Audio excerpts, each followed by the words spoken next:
Ohayou gozaimasu, and welcome to part 2 of my Anatomy of a Classic, my discussion of principally Ichikawa Kim's adaptation of Tanizaki Junichiro's The Makioka Sisters, Sase Mayuki.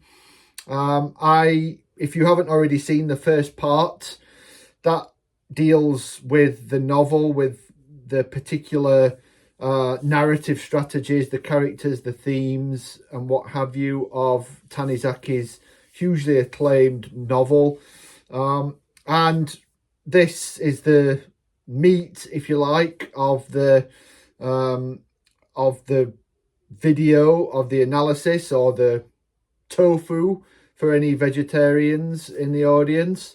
I'm going to look at Ichikawa's strategies in adapting this film, this novel, and how his version of the Makioka Sisters both respects the novel, but as all adaptations must, or certainly all good adaptations should, stands on its own 2 feet as a work of cinematic art. I hinted last time that Ishikawa's film, and a lot of Ishikawa's work, because he spent the large part of his career adapting canonical and very popular Japanese literature for the screen. I mentioned that it stands kind of alongside the novel. I think there is a tendency, an unfortunate tendency, to look at fidelity or faithfulness when thinking about a film adapted from a novel. The implication with this that comparatively few people recognise, alongside key sort of theorists like Deborah Cartmel or Thomas Leach, the implication is that somehow the film, and indeed by extension cinema itself, is secondary or subsidiary, and it's only to the extent that it can replicate what was done on the page that a film adaptation, maybe even cinema itself, can be successful. It's a strange attitude. I mean, it's not as though we haven't had directors like Alfred Hitchcock who bemoaned what he called photographs of people talking with regard to the sort of particularly British film culture and film climate that he grew up and began working in. But nonetheless, it somehow, even if only by implication, by inference, seems to be a sort of mode of thinking that remains dominant. And what is particularly useful about Ichikawa's work in general, and I think the Makioka Sisters in particular, is that it stands not as an adjunct to the novel, but as somehow a separate, even if related, work of art. It shouldn't be considered really, to my mind, as an adaptation of Tanizaki's novel, so much as it should be seen as a different sort of organization of the same raw material, the same kind of themes, if you like, because it's another problem with this sort of line of inquiry is that we tend to see the novel as original, as the locus of meaning, if you like, which again to me is quite misleading. I think it's something of a felicitation to argue that somehow all novels are the original texts, and films adapted from them are kind of making use, however faithfully, of what a writer, an author, has originally presented. And again, I think this is not the way we should be thinking about adaptations. We should think about them a lot of critics have said they should be considered in their own right. So I don't want to say that critics don't say that, but they don't really examine what this actually means. What are the implications of thinking about cinema as an art form in its own right, vis-a-vis literature as obviously an art form in its own right. And I think Tanizaki is kind of responding to a particular context, socio-political context, cultural context, and in some ways a thematic context. I mean, far be it from me to be perceived to be denigrating Tanizaki, which I'm not doing, but a lot of the key themes of the Makioka sisters are in no way specific or particular to this author. So to see original and copy, if you like, as the two poles that we are engaging with when discussing a novel and a film adapted from that novel is not how we should be engaging with looking at adaptation in general, or looking at this particular adaptation more closely. So hopefully I'm going to kind of unpick some of that in looking at Ichikawa Kon's the Makioka Sisters. As I said, by the time he made this film in the early 80s, in 1983, he was easily a past master at adaptation. He'd spent, 3 decades by this time adapting some of the most acclaimed and popular novels and authors in the Japanese canon. He'd adapted Mishima Yukio. His film Enjo, Conflagration, is adapted from Mishima's The Temple of the Golden Pavilion, Kinkakuji. He'd adapted Soseki Natsumi. In the mid-70s, he adapted what I think many would consider an unfilmable novel, I Am a Cat, a kind of domestic narrative told from the point of view of a cat. And that's another video that is begging to be made, and I will address that, because so-called cozy cat fiction in Japanese literature continues to appear seemingly on a weekly basis, and people should be made to read I Am a Cat at least before they get too caught up within the confines, dare I say, the imprisonment of CCF. So many of the director's biggest hits from the 50s, The Burmese Harp, Fires on the Plain, both acclaimed adaptations of acclaimed contemporary fiction, through to, work in the 60s and 70s, films like The Inugami Family in the 1970s, based on an acclaimed, more recent novel. He'd even adapted Tanizaki before. He adapted Tanizaki's Kagi, or The Key, and would go on in the wake of the Makioka sisters to adapt things like murder mysteries, the No Mask Murders, a very underrated and incredibly underseen film from later in Ichikawa's career. He did most of these films alongside his wife, Wada Nato. She actually didn't work on the Makioka sisters. She, I believe, had recently passed away. So it's interesting from that point of view as well, and that's something that I may draw attention to. But suffice it to say that Ichikawa was incredibly well versed in steering acclaimed novels, classical, canonical novels, contemporary novels, difficult novels, even arguably unfilmable novels, to the screen and doing it, whatever we may think of individual films, in a way that prioritized cinematic meaning and cinematic storytelling. In short, cinematic art.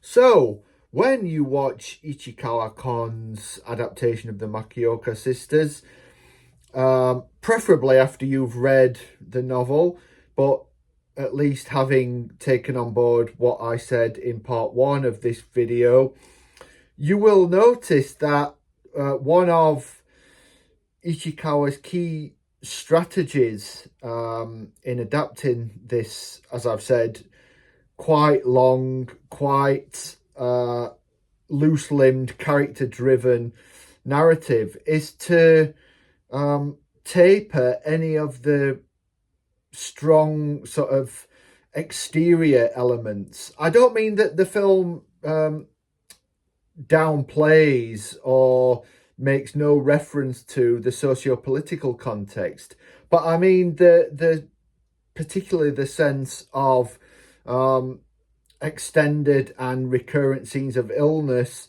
and in particular extended and recurrent scenes of natural disasters. This is something that perhaps for practical reasons Ichikawa completely eschews in adapting the novel to the screen. There are several reasons, I think, why this is the case, and more to the point, several ramifications for this with regard to the narrative. One is to make it a much more insular story. Another, I think, is to actually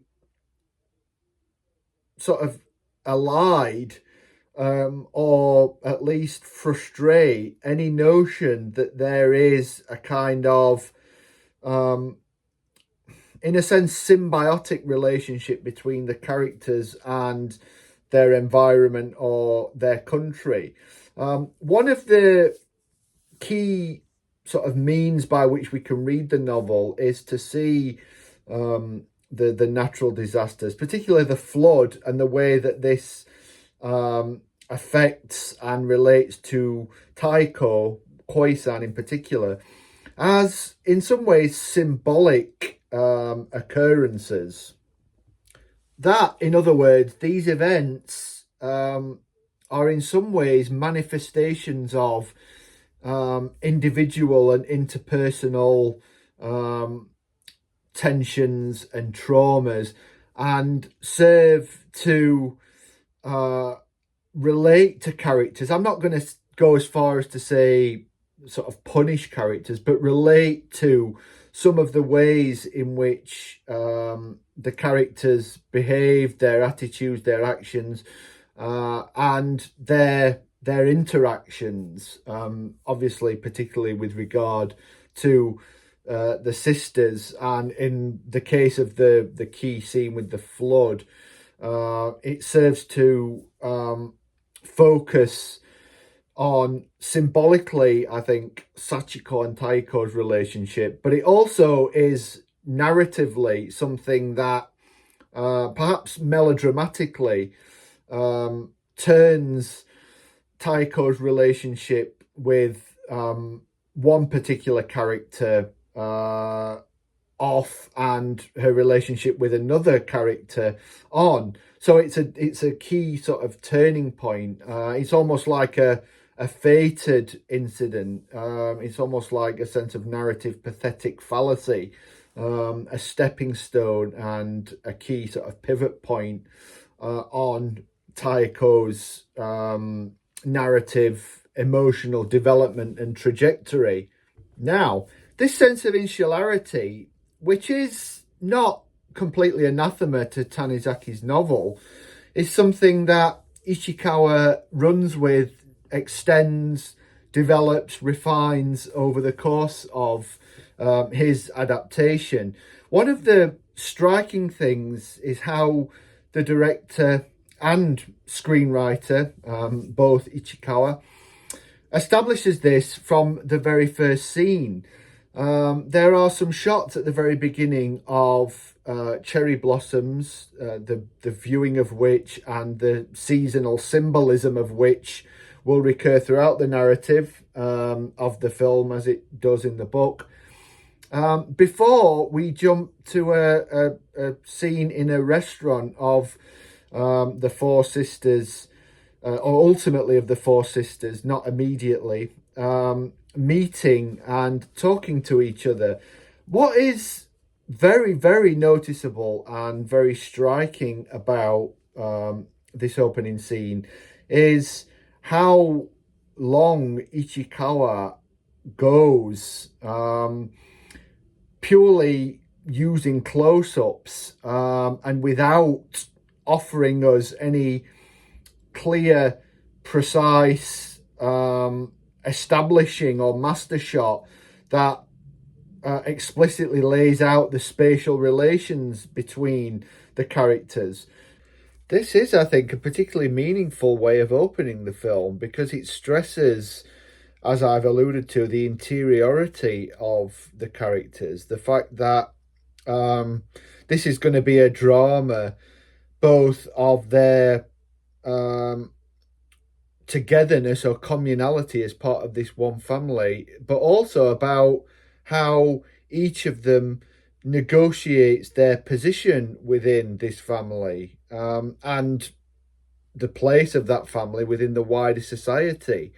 So there are sort of seismic ramifications, I think, throughout this story to how each of these characters deals with themes like tradition, modernity, identity, familial love, duty, honor, etc., etc.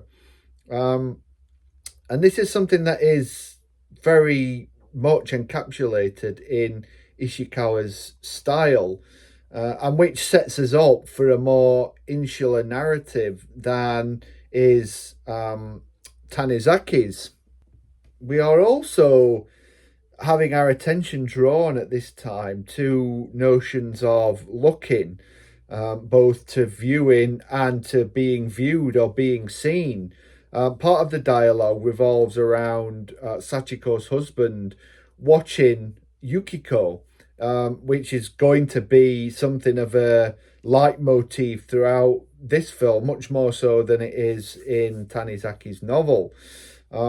Notions of looking and of being placed on view recur throughout this narrative. It's already alluded to in the cherry blossoms that open the film, as I've said, cherry blossom viewing, the seasonal act of looking at cherry blossoms and all that that encapsulates is something that animates the narrative on the page and on the screen. But here it's the notion of kind of surreptitious viewing. I think we have a sense of a dialogue relating directly to looking at the beginning here. But this throughout is something that offsets notions of discreet looking or even voyeurism. There are moments when Sachiko's husband gazes upon a moment, a seemingly carefree moment between two sisters that he ostensibly at least shouldn't see. There is a moment when his wife Sachiko sees him and Yukiko in what could be construed, although it isn't, as a sort of revealingly intimate moment. And indeed, throughout, this notion of looking, of being seen, inexorably draws our attention to notions of power, control, or agency. And again, this is a big source of tension for the characters. There's Tsuruko and her husband at the head of the family, and a big chunk of the drama relates to Taiko trying to sort of break free of their clutches. There is some money sort of in trust for her from the family, and Tsuruko and her husband sort of hold it, if you like, and it's their decision whether to release it to Taeko or not. And they increasingly withhold this money because they are not enamored of the way that Taeko wishes to spend it. So notions of control, of agency, of individual authority, if you like, run right throughout the center of this narrative. And it's something that Ichikawa draws our attention to specifically through cinema. And in so doing, in using cinema in this way to help tell the story, he actually subtly draws attention to the notion of cinema as a storytelling mode and medium that is sort of inexorably related to viewing. This is, an argument that has very often, and going back for a long time, been made about cinema, about it being a sort of voyeuristic medium.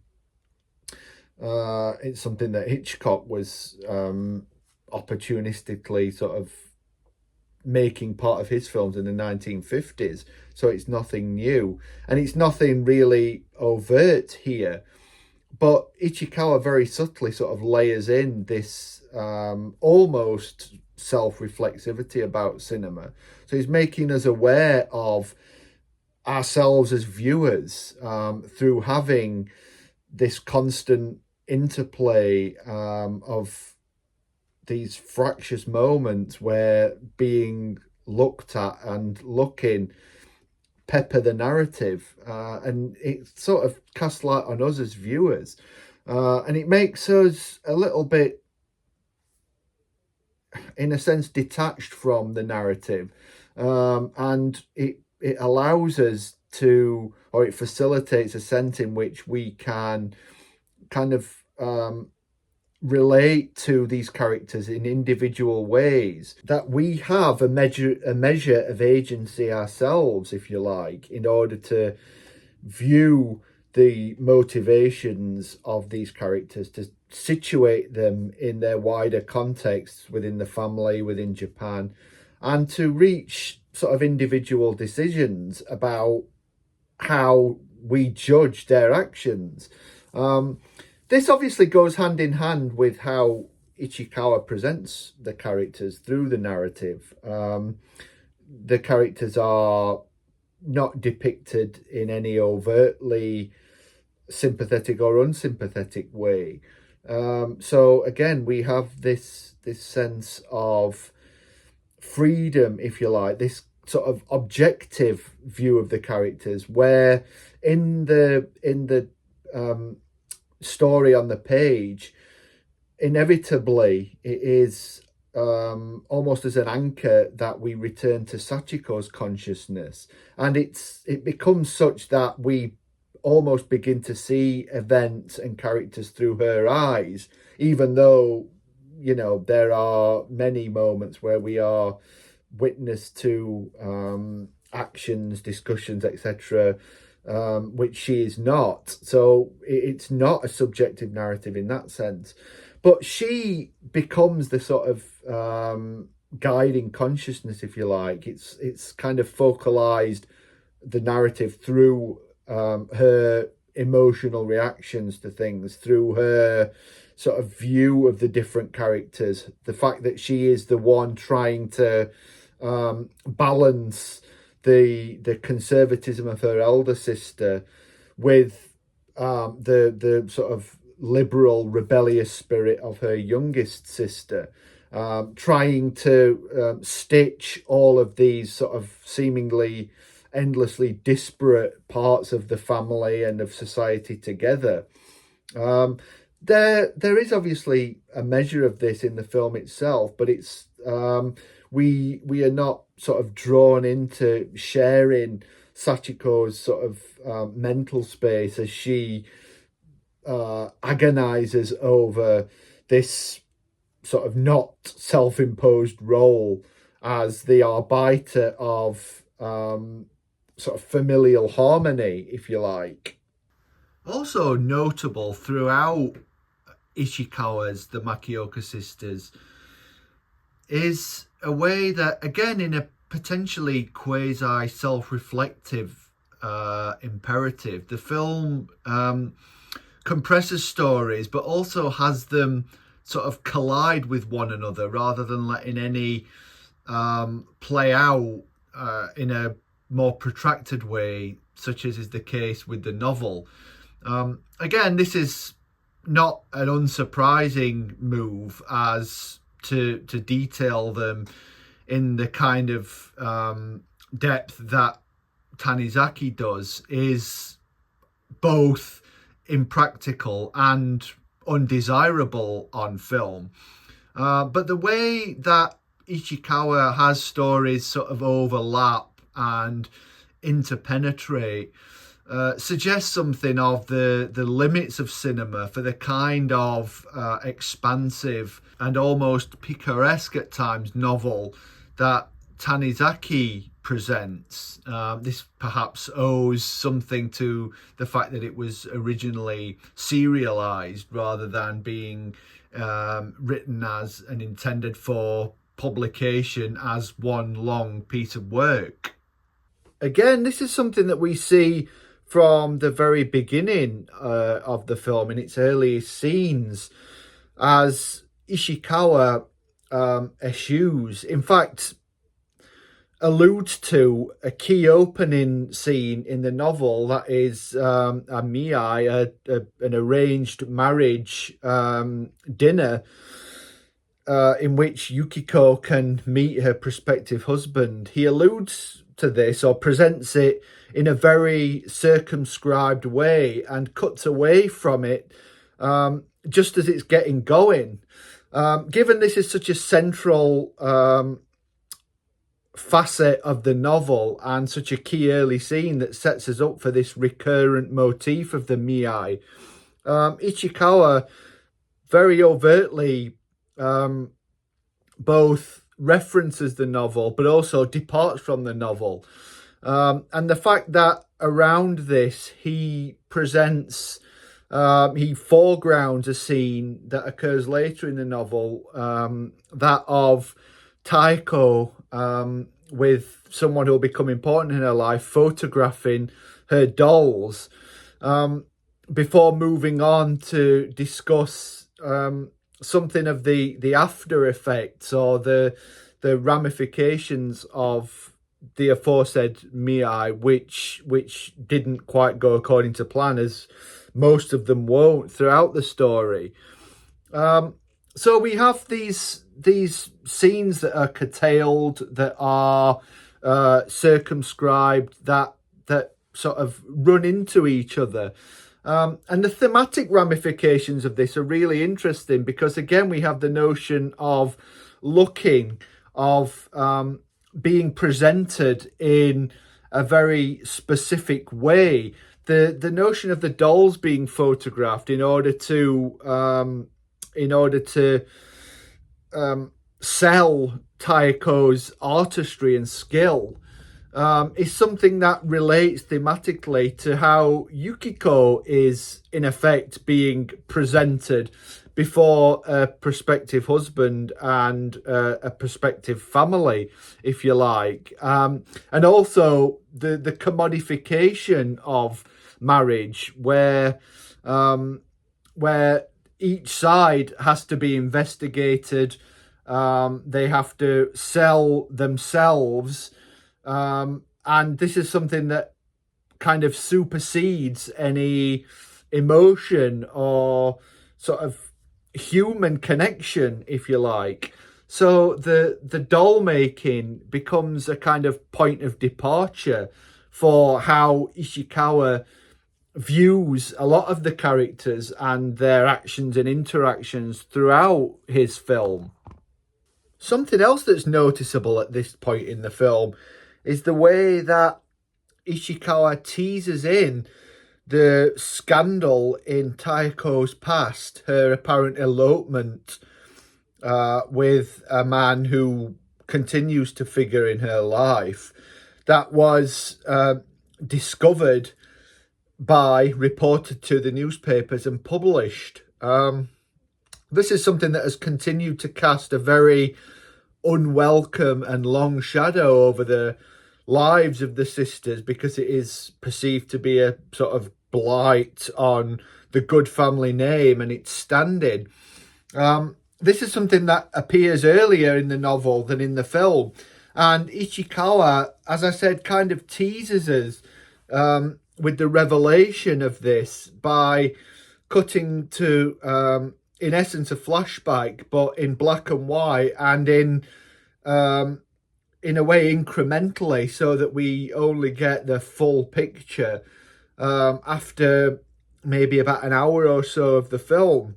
And he does this around the scenes that I've already talked about, where we get the discussions around Yukiko, we get Taeko's doll making and the photographs to help sell them and promote them, and then the Mii, which is almost entirely elided. So again, this notion of perception, of being seen, being on view. In this case, Taeko's perceived transgression being on view for all to see, or more properly to read, but to perceive, to have an idea of what she's done. And this is something that continues to reverberate throughout the narrative. The fear that she may behave like this again, and the constant sense that this stain on the family name is going to negatively impact, particularly Yukiko's chances with the various prospective husbands with whom she comes into contact. We are placed in the position here of sort of piecing fragments together. And one of the interesting ways of reading this narrative, because of the insistence on investigations that goes into the Mii, is as a kind of detective film. And once again, we are kind of placed in the sort of position of being, as it were, detectives. So there's a kind of correlation between narrative action and spectatorial action or engagement. Again, stressing, I think, something to do with the specific mechanics of cinema, whereby the way that information is passed out directly affects and impacts upon how we respond to characters, to narrative actions, to developments, etc. And this is something that Ichikawa, again, very subtly seems to sort of call our attention to make plain, to have a sort of meta-cinematic aspect to the narrative. It's interesting to note that Ichikawa's The Makioka Sisters was made to mark the 50th anniversary of Toho Studios, so it was something of a real prestige picture, of a kind that this particular studio had never really engaged in. So it was, from this point of view, a curious choice for a sort of anniversary film, if you like. The fact that Toho wished to pursue this at this particular juncture, certainly at this particular time in the early 80s, owes perhaps something to the fact that the Japanese film industry was all but on its knees at this time. And Toho, that had sort of made its name with more male-centric, action-oriented genre fare, as well as monster films, obviously, kaiju films, perhaps wanted to combat this sort of sense that the industry was crumbling by changing tack, by trying to appeal to a wider or even a different demographic, and become known, or at least partly known, for a different kind of film. And with this in mind, the film's tacit, very subtle engagement with cinema as a medium goes back to what I said at the beginning. It's not necessarily celebrating Toho as much as it is remaking Toho. And it's not, from this point of view, unsurprising that the film sort of celebrates difference, is indeed intent on enshrining difference. And we can extrapolate from that to think about the difference between literature and film. And Ichikawa here, I believe, is celebrating cinema and exploring the specifics of cinema, even if that means alluding to perhaps some of its limitations as regards adapting a novel such as the Makioka Sisters. It's a way of separating out this adaptation, or this film, I should say. It's a way of suggesting that this is not an adjunct to a great novel, but a work in its own right. It's a film that runs alongside, but is not necessarily inexorably connected to its source, Tanizaki's novel. What we have ultimately in Ichikawa's The Makioka Sisters, then, as well as a certain studio rebranding, an attempt on the part of a once mighty film industry concern to find for itself some measure of space in a rapidly changing industrial landscape, if you like, is also a certain authorial rebranding. Those of you who know Ichikawa's earlier films, films from, again, famous adaptations like The Punishment Room and Fires on the Plain, to other very famous works, The Burmese Harp, his adaptation of Mishima Yukio's The Temple of the Golden Pavilion. Those of you who know these films will know that Ichikawa is interested in extremes of human emotion and experience, and indeed not so much sort of humanism per se, as much, I think, as a probing of humanism. I think he wants to stress the limits of humanism, and the extent to which reflecting on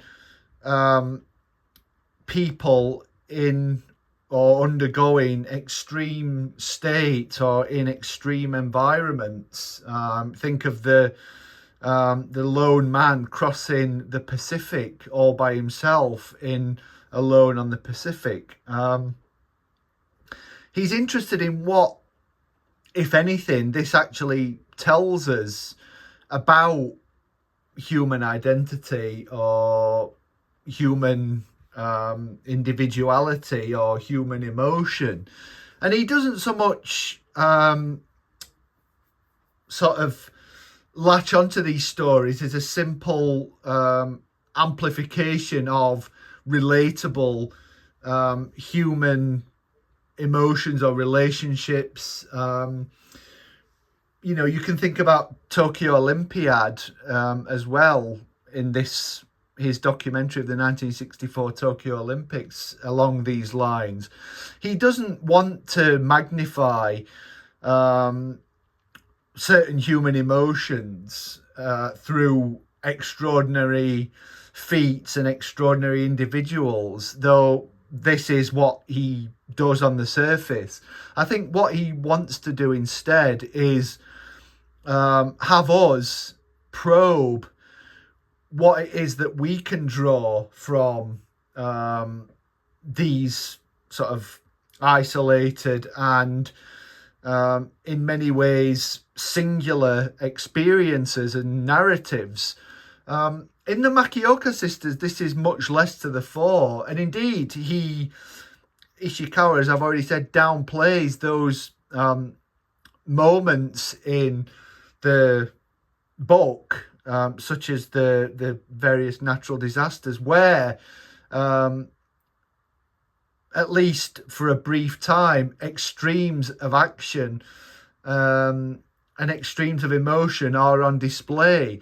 This is a much quieter film from that point of view. The characters are in various ways the opposite of typical Ichikawa protagonists. They sort of shrink from anything that, even in the context of their world, or only in the context of their world, may seem extreme, such as Yukiko being incredibly shy and retiring around prospective husbands.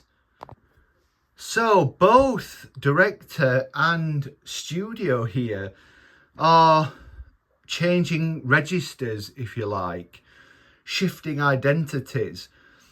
I think as a means of searching out something with some kind of specific Japanese lineage or provenance, they are returning to something, a text that had, in more than one way, sort of helped demarcate and define a particular era in Japanese culture, in post-World War II literary and cinematic culture. I'll say a little bit more about this in part 3 when I look at Ichikawa in some kind of cinematic context. And I think this questioning that I've talked about, this sense of distance and observation, I think is as much Ichikawa being distanced, Ichikawa trying to uncover something that bespeaks his own approach to film, his own sense of himself as a Japanese director. And let's remember that the vast majority of his adaptations, unlike a contemporary like Kurosawa Akira, were of Japanese originals.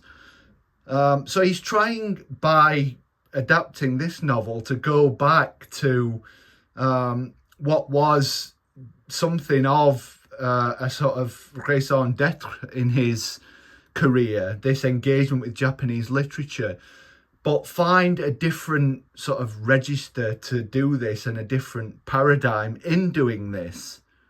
Ultimately then, this is a film in which the extremes are extremes of reaction as opposed to action, of perception, of point of view, as opposed to direct sort of behavior or attitude.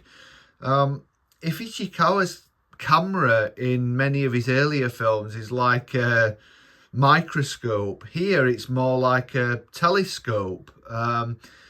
It looks on literally at times, but figuratively almost throughout, from a certain distance, and it asks us not to sort of find a common point of humanity in something that may otherwise be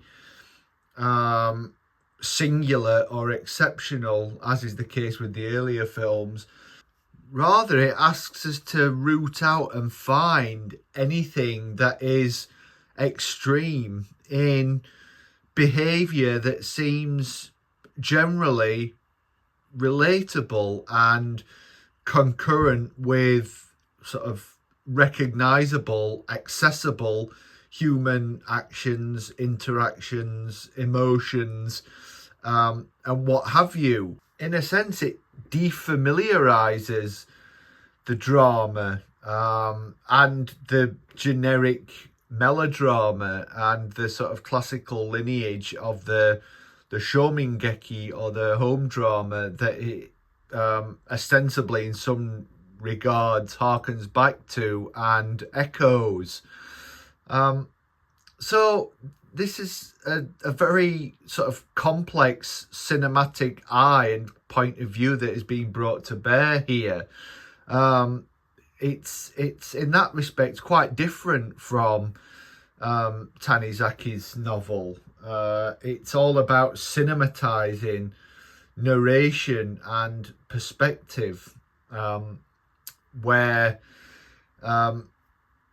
Tanizaki's narrator is much more of a sort of a penetrating and amorphous entity that enters into and orbits around characters' consciousness in a way that Ichikawa's cinematic narrator never does. So we have the same raw material but realised in very different ways, ostensibly the same narrative but told in different ways, each with specific regard to the potentialities and the ways and means of a particular medium.